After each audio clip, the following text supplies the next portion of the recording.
Hi, I'm Will Bruin, and I was just recognized as a Seattle Sounders legend.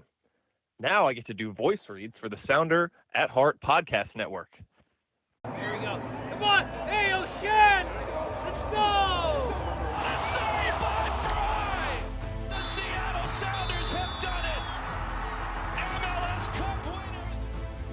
Here comes Rui Diaz through the middle to crown it for Seattle! And now they truly can start the celebrations. It's the Sounders MLS Cup. Nico Lodeiro leaves absolutely no doubt! The Sounders rule the region!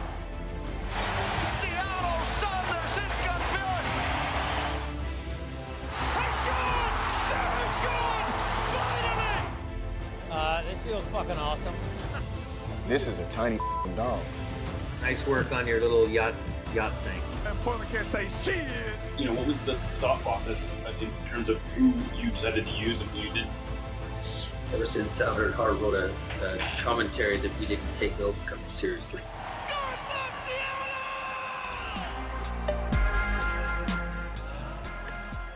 This episode of Nos Arietes is sponsored by Full Pull Wines, a Seattle-based wine retailer and proud sponsor of Nos Arietes since 2011. Full Pull was founded in 2009, is based in Seattle, and is owned and operated by longtime Sounders supporters. They offer the best boutique wines of the world to members of their mailing list, with special focus on their home, the Pacific Northwest. Welcome back to another episode of Nos Arietes on the Sounder at Heart podcast network. I am Jeremiah O'Shan, and today we're doing something a little different. We oftentimes do a segment called How the West Will Be Won on Mondays, and I'm kind of looking at broadening this out and sort of having just a bigger discussion about soccer in general on Mondays. And to help me with that is Jamin Moore from American Soccer Analysis. He is currently, he used to be involved in the earthquakes coverage. He is now doing more sort of broad analytics coverage. Welcome to the show, Jamin, and I'm fascinated to get into this. Yeah, glad to be back and wearing a completely different hat than normally talking about the Heritage Cup or whatever it is we usually come up with the Sounders and Quakes stuff. But yeah, I decided to take a step back this year from team coverage, really kind of focus in on analytics coverage. You might have read that American Soccer Analysis now has a partnership with an MLS club, Minnesota United. And of course, that's the reason that they won yesterday. But of course, yeah, of course. But did someone tell them that they don't need the ball at all, and that's how they can win games? I am not feeding any tactical things to them, I will say, but I was engaged on that, and I'm excited to talk to clubs. My favorite thing these days, I started to realize, like, what is it that I'm really passionate about, and really, it's not, covering a club per se. I think you guys do a fantastic job. You're at the top echelon of that. I think we try to keep up as best as we can with that over the past few years, and still some great people at Quakes Epicenter as well. But I do feel that my passion, comes out when I get to talk to people about analytics, and really, particularly when I get to talk to coaches, front office people. Like, that's just super exciting to me. And there are always things where I think they learn something and I learn something, and it's a mutually beneficial conversation every time I've done it.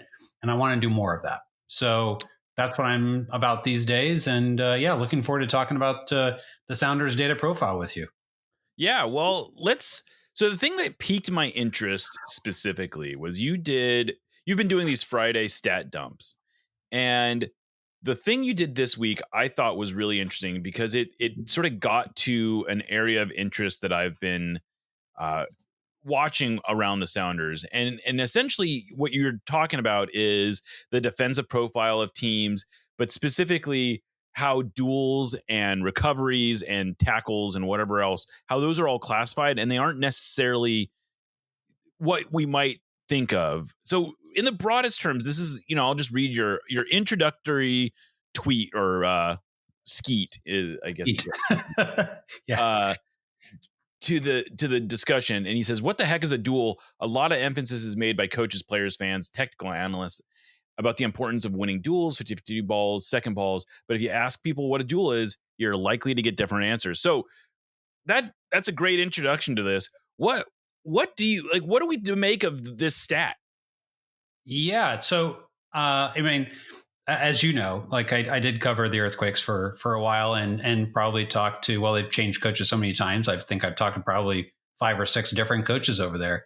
And I bet you, and I've had a lot of private conversations with some of these coaches. I bet if I asked them what a duel is, they would give me different answers, literally what I said in the ski. Right. And, but one of the things that's interesting is coaches are always about like, go hard into tackles, win the second balls, win those 50-50s. But at the same time, like I'm not sure that the data providers classify things in the way that coaches think. So one of the struggles of data analysis has always been, okay, we do all this analysis. Is it useful? Is it actionable by the coaching staffs? Is it actionable by a general manager to be able to do something with it? It's good to know these things. You can say your team is good, your team is bad, or somewhere in between. But like, how do I turn that into action? So I think it's sometimes when we're not connecting with people, we have to take a step back and go like, what's the language that we're using and what is it telling them? And I think like if you try to go and show the data as it comes out of the data providers to a coach, they'd be like, I don't know what this means. Like, I know what a tackle is. I know what an interception is. I think like we can all kind of agree on certain basics like that. But what's a recovery? Right? I'm not sure anyone really knows what a recovery is. I think one of our people at American Soccer Analysis a few years back actually looked at recoveries a bit deeper and said, like, I think there's 4 different types in here of situations that lead to a recovery. And I'm not even sure that how useful this is at the end of the day, because if you look at how any of these defensive stats correlate to team success, it's hard to find any correlation, almost at all. So it does, if you decide like, wait, we're going to win the ball through tackles versus interceptions, like, does that make you a better defensive team? And there's no evidence one way or the other. Maybe clearances probably says we're a bit more under pressure than we ought to be. But sometimes you're winning games and you're clearing the ball because the other team is lumping in crosses and, you're just getting a lot of clearances because you're protecting your lead and that there's no danger and that's okay. So a lot of these things require context. And I think that's where sometimes maybe the data stuff and coaches, can kind of get crossed from each other. But also this terminology of a duel, that's not like a singular event. It's like a conglomeration of these different events that are captured in event data. And, you have to like look at all of them to go like, are we winning our duels? Well, what are we talking about here? Right. And some of the things we call 50-50s are not 50-50. They're 75-25s or 80-20s or they're 65-35s. Like they're not 50-50s. And so it's a little bit weird, kind of how the data is classified, but also the way we talk about it and the terminology even we use doesn't really mean what we say. So like trying to sort through all that and come up with a way of kind of cutting through the clutter into something that actually means something and is actionable, I think is one of the things that makes data analysis interesting to me.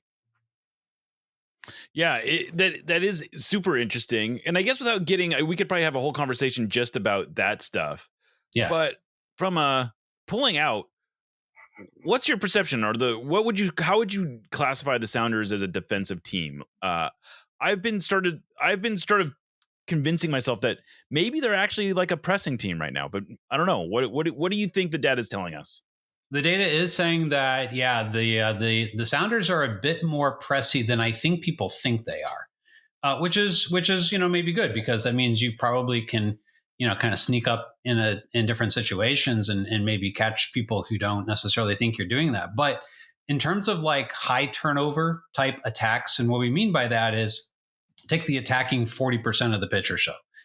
How many balls are you winning higher up the pitch as compared to in the midfield or deep in your defensive end?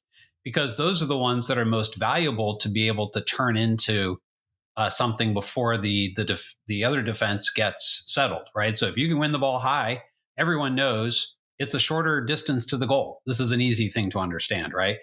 And not only that, but the other team is probably scrambling. I mean, when keepers kick the ball straight out to Messi, and he can just kick the ball right back over your head and score like he did, on Saturday.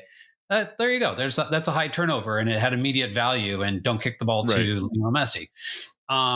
But most teams would say, yeah, we want to win the ball high. We want to win the ball high, and we want to try to penetrate before that. And I think the Sounders, while not necessarily in the top part of the league, are higher than most teams, and that probably speaks to a little bit of the success that you've been able to have in the position of the table that you're in right now, is largely because you are able to win the ball a bit higher than other teams are.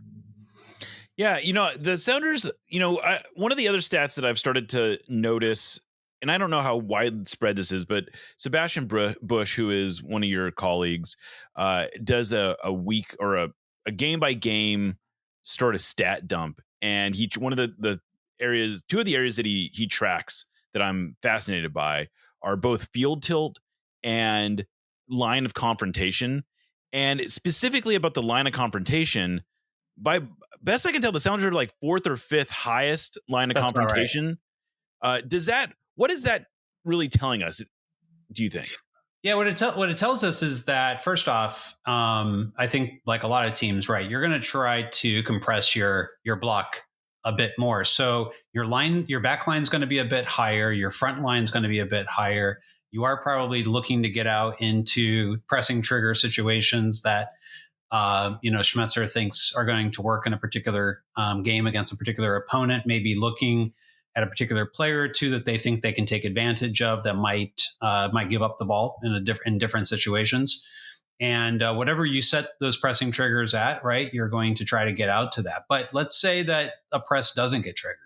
So where are you kind of starting that line of confrontation? Well, if you're a little bit higher, then of course your back line is going to also be a bit higher. But what that leaves you susceptible to, as you probably saw in the second half yesterday with Minnesota United, is when you face that pace, like it's going to put you in a situation of having to scramble and get back. So, I think there's the pluses and the minuses to that.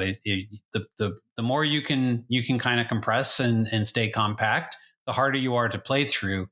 But if you face a team that has the ability to play 1-2 or get out over the top quickly and get the ball into space, you're probably going to scramble a bit. And I think like yesterday was a good example of a game that showed a bit of both the positive and the negative of that kind of line. Thank you for listening to the Sounder at Heart Podcast Network, which now includes Nos Audietes, Lobbing Scorchers, and the Cooler Guild. We've been independent since August of 2023, but need your support to make sure it continues. Although this podcast is free, it's only made possible by your continued support. Memberships start as low as $25 a year, which not only helps make podcasts like this one happen, but also gets you access to everything we produce. If you're able to support us at higher levels, starting at $75 a year, you gain access to a host of other perks, most notably entry into our members-only Discord, where the smartest, funniest, and most engaged commenters share their thoughts and ideas. To find out more, just visit sounderatheart.com and click the subscribe button in the top right corner. Thanks for listening. Nos Audietes, admittedly, is not exactly known for our spicy takes, but that doesn't mean we want our food to be mild. Spice up your life with Haxan Ferments. Handcrafted in Georgetown and made with the best local ingredients from across the Pacific Northwest, they specialize in unique small batch fermented hot sauces and vinegars. Haxan Ferments brings bold flavors and natural fermentation together for something truly special. Whether you're a heat seeker or just looking to elevate your cooking, you'll find something you love at haxanferments.com. That's HAXANFERMENTS.com. And right now, if you use the code SOUNDERATHEART, that's all one word, at checkout, you will get a free hot sauce with your order. Again, go to haxanferments.com, use the code SOUNDERATHEART at checkout for a free hot sauce with your order. Haxan Ferments is a proud sponsor of the Sounder at Heart Podcast Network. And so I guess you bring up Minnesota United, and what are they doing that is so? Because you look at their analytics or the data around them. And this is a team who's on pace to have not just historically low possession, but historically low by a wide margin compared to anyone else in the databases, right? It seems like they don't quite sit in it's unfair to say they're just a bunker and counter team, because I don't think that really does what they're doing justice. But how would you sort of describe their defensive approach and sort of how they're making this system work, where they have, yesterday they had 200 fewer completed passes than the Sounders. It's not like they had a whole bunch of progressive passes. Yeah. Why is it working so well for them to do this, to play this? And how would you describe their style? Yeah. So it's a great question. I think with the what's interesting about the way that they're doing it is usually with a back five as well. That gives a situation by which they can kind of decide like how they move players, in and out of different zones from a defensive side. What was really interesting to watch yesterday, because I set up in the crow's nest for this game, I wanted to kind of analyze both teams a bit. And what was really interesting to see was how they move together on a set piece. So I think it was, Roldan or somebody was taking a set piece from about maybe 35 yards out. I don't know if you caught it, but they like all moved together in almost like a hop kind of way, where they're all like almost hopping together. As soon as that first movement happens on the back line, they're all moving in synchronicity. And I think when I've gone to Sounders games, and I usually go to about maybe 3 or 4 a year, what I see a lot of against the teams that do well against the Sounders is they are able to kind of move together in blocks and shut down passing lanes and really make it difficult for those progressive passes to get through. And that's something that they did well. And I think they defend really well on set pieces. And then they just, honestly, they kind of find the way to put the ball into space and let, people like Tani and Bongi get out and, onto those kinds of balls. And then they get going. And they don't do it that often. I mean, it's not like they're just always trying to counterattack. You take a look at their numbers. They're not that high numbers on the counterattacking side as well. They're kind of in the mid area. But what they do when they do it is effective. They switch the point of attack. They move it out wide quickly. It gets the defense having to think about where they want to put their coverage, going side to side. Like the more you can get defenders going side to side, and particularly even goalkeepers moving side to side to have to, account for those kinds of things, the better off that attack is going to be. And so I think that's where they're effective, is really kind of understanding like how teams like to progress the ball, shutting down those lanes. And then really at the point it makes sense, they get out, into the attack, with the pace that they've got. And it's super effective. Like if you possession adjust, I think you know what I'm talking about, but let me give a little bit more to your audience. Based upon the number of possessions that a team has, you can possession adjust different stats. And, you can say like, how many times do they do this per possession that they've got, or per 100 possessions or something along those lines. And so, Minnesota United, might look like they're average to above average if you don't possession adjust. But when you do possession adjust their stats, they're top in the league in almost any category, both defensively and offensively, in terms of the way that they press, win the ball, and the way that they get out and attack. So that's what they do. Very efficient. That's another way of just saying very efficient, right? They're ruthlessly efficient in a completely opposite way, as I would say Vancouver from a season perspective. Obviously not last night in CCC final, but from a season perspective, they are ruthlessly efficient, but in a very opposite almost kind of way as Minnesota United.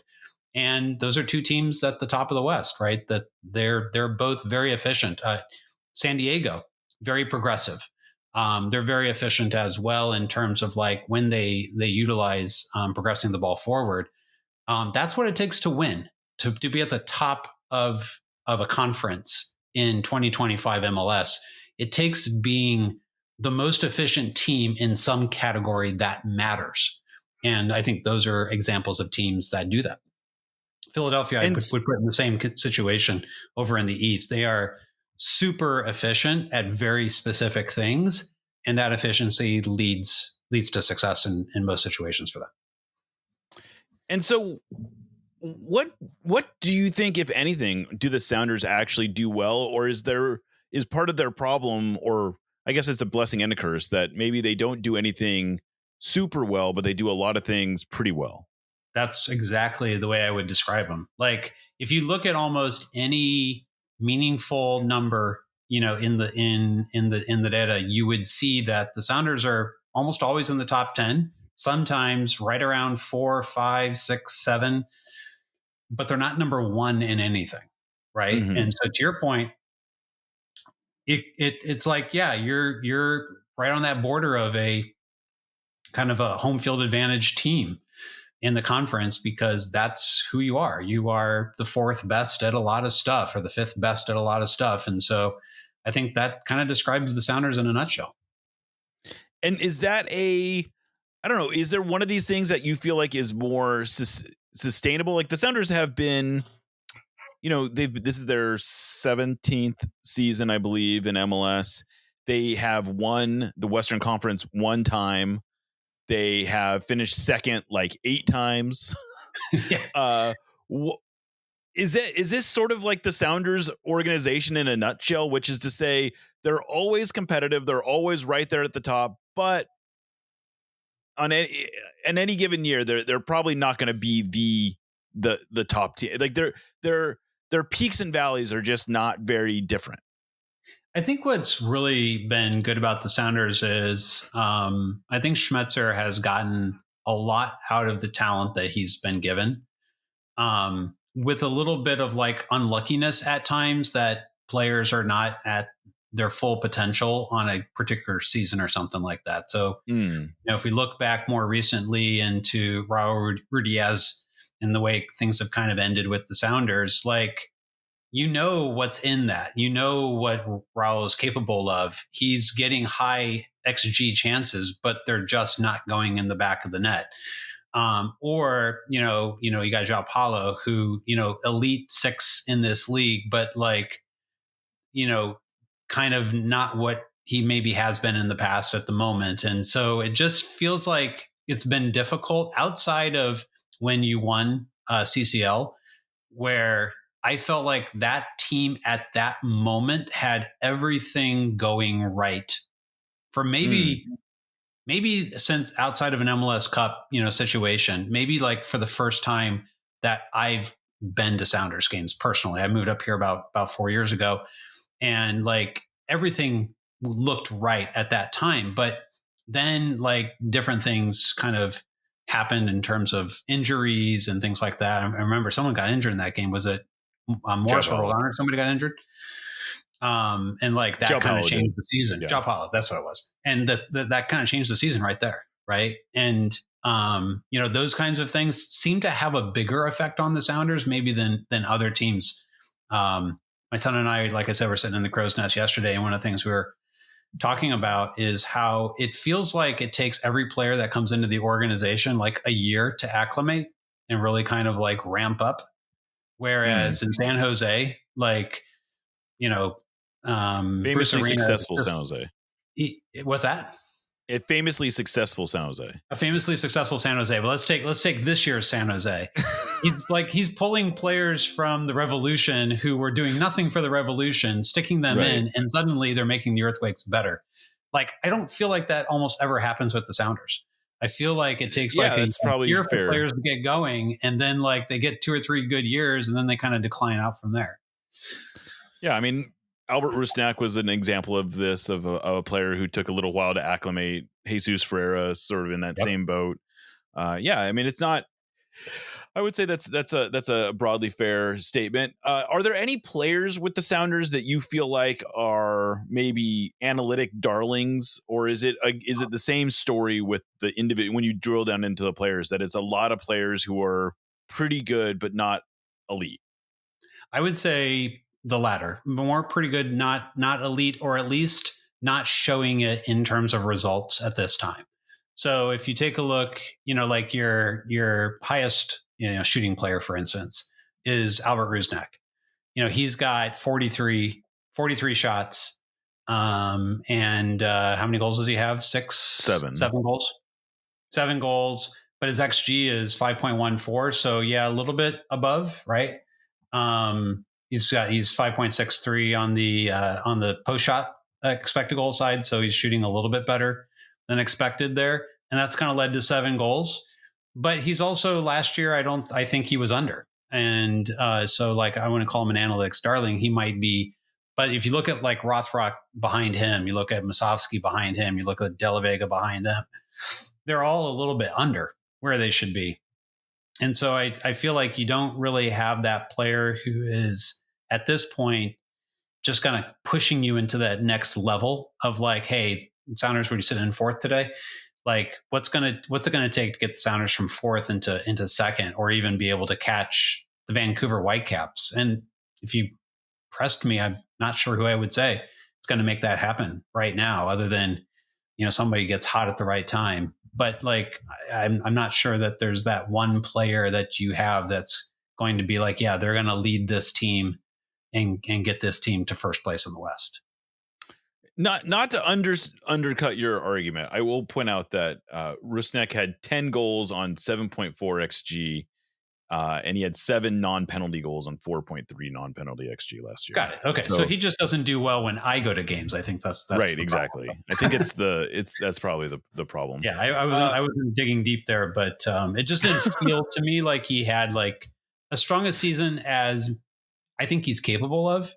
And maybe he had at times in Real Salt Lake. So yeah, I mean, I would argue last year was probably his best professional season. But we don't have to debate that. Where do you see this? I mean, I don't know. Who do you like this year? Where do you think this is going? Actually, I'm going to scratch that entire thing. Okay. What do you make of the Sounders analytics department? They have been one of the pioneers in the space.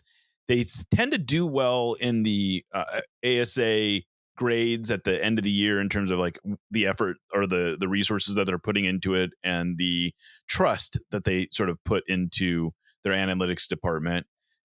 Is that your perception that they still are one of the top analytics teams? I think yes. I don't know Tyler. I did know Ravi a little. Tyler Cox is who you're speaking Tyler about. Cox, yeah. I have not met Tyler. Would love to. Tyler, if you're listening to this, love to meet you sometime. I'm up in the area, so hopefully we could work that out. I will say that I do think that being at the forefront, like it's like a first mover advantage. Because you've been doing it longer than anyone, you know, maybe with the exception of Toronto, or maybe about the same time as Toronto, like the Sounders and you know, Toronto were the pioneers here. And from that perspective, it gave you kind of a first mover advantage that I think you still enjoyed to some level. I also do feel that Ravi had that connection with Brian, you know, Schmetzer, that where you could tell that Schmetzer valued what he was getting from Ravi. I remember, you know, hearing in different press conferences, Schmetzer talk about utilizing the sides of the box, the assist zones, if you will. You know, Manchester City valued those also, and Ravi valued those. And he's right. Like that is a very valuable piece of real estate from which to score goals. And also, you know, things like set pieces. I remember hearing specifically about how, you know, Ravi gave them some insight about how to take advantage of the Timbers in a particular game and be able to you know, take advantage of set piece. I think he had 7 shots off of set pieces in that game, and you know, like there's 3 great saves that prevented any of them from going in, but. You know, Brian was kind of effusive about how much the data had kind of helped them figure out a way to be able to create those set piece situations. So, yeah, that kind of first mover advantage, I think, continues with the club under Tyler. I know he's, you know, very accomplished, you know, person. I think where I would be concerned is that other teams have now really upped that investment and they have big staffs. You know, I happen to know Chicago's got a large team now. And, in San Jose, for instance, there's 3 people there. I know Philadelphia's got 3 people. There's a lot of clubs that have 3, 4, 5 people now. That's not unusual anymore. It was unusual even 2-3 years ago, but it's no longer unusual. So I do think that there's a risk if you don't continue to invest in that particular space, that you go from being a leader to being an also ran or a laggard, if that investment doesn't continue at the pace that the league requires. And so when you talk about analytics personnel, what are they doing? So Tyler, for instance, is the head of analytics for the Sounders. I know they have some people on their video team that are doing a lot of sort of analytical work. What are the jobs of, like, when you have 3-5 different analysts, what are they all like? How are they classified usually? Yeah, great question. So almost every staff is going to have, like a real data science expert. And, that's where historically kind of the money has been made, is by people who can really kind of take the data and mine it for insights that might be unique, something that the club can value that gives them an advantage, whether that's in the department of, preparation for an opponent, or whether that's more related to finding the best players available in the market. So usually you've got at least one real data science wizard. The other types of people, though, that you're going to get you're going to be looking for people who can produce sometimes the reports that are going to be useful for the staff, visualization type experts, people who can really kind of take complex things and explain it easy for coaching staffs to understand, or front office people, making player acquisitions to understand. You're also going to have people who are specialists in data structures and being able to take the data from a provider, whether that's a StatsPerform/Opta or StatsBomb or Yscout or, whomever, Skill Corner these days, wherever your data providers are, and being able to take that and get it into a format that everyone else can utilize and take advantage of. So if I had 3 people, I'd have one data person, I'd have one visualization person, and I have one, top-notch data scientist type. I think if I was going to start a club today and they gave me a staff of 3, that's how I would staff it. And are we at the point where the bottleneck is more about coaches applying the information that they're getting from the analysts, or are we still at a point where we need more people gathering the information? It's a good question. I think a lot of that comes down to club culture. So if your culture is one that your coaching staff, they see the value of data, then great. There, even in some clubs where the coaching staff doesn't, like the general manager front office area does, and they're going to use that for player acquisition, decision-making type things. In some cultures, it's more of one or the other. In some cultures, sometimes it's just they're checking a box and no one's listening to them. So it kind of depends on a number of factors. But I think where the real opportunity is going to be for the future is that everything is moving much faster now with AI. And maybe it's not the AI that people listening necessarily see on a day-to-day basis when people talk about copyright stealing and creating these weird, fake images and things like that. And such. We're talking about the ability to kind of improve business processes, or improve the speed at which you can take ideas and put them into action. So me as a data analyst who has some coding ability, my abilities are magnified quite a bit by utilizing AI to help me be able to create code faster. So for instance, I wanted to analyze counterattacks. Where do I start?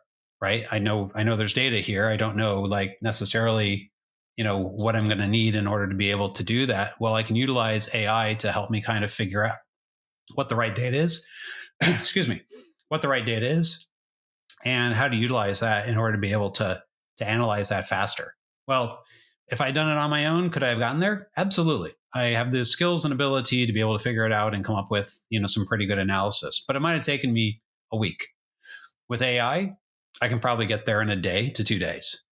And, I think like in the future, like clubs that really kind of understand like how to be able to take that and turn that into a competitive advantage, there'll be a new first mover. It'll be whomever really kind of gets it from a perspective of how AI is going to be able to help that club be able to get to the next level. And that kind of visionary person, I think, will emerge in the league, just like we saw, people like Ravi and Devin emerge, in terms of the Sounders in Toronto back in the day. I think the next is going to be someone who really understands like how to take AI and make it into a competitive advantage for clubs. Well, Jamin, that's probably a good place to put a cork in this. I'm sure we will have more to talk about later dates, but thank you for doing this and giving us a little bit more education on sort of the state of data analytics in soccer, and some insight into the Sounders and how they're sort of where they're ranking in these various areas. Where should people be following you at this point if they want to get more of this on their own? Well, like you, I have really kind of made the move over to Blue Sky. So yeah, they can follow me at Jamon M, JAMONM .bsky.social. And I put out some stuff throughout the week here or there on MLS analytics. But on Fridays, what caught your eye this time around is the Friday stat dump. I try to do that every week, where I just take some stat that maybe you know what it is, maybe you don't. But I try to kind of explain the reasoning of why it might be valuable and put it out there and let people noodle over it and let me know what they think in terms of whether it was something that was interesting to them or not. Awesome. Well, thank you so much for doing this, Jamin. We're going to get out of here. You're listening to Nos Audietes on the Sounder at Heart Podcast Network. I am Jeremiah Oshan, and we'll catch you next time.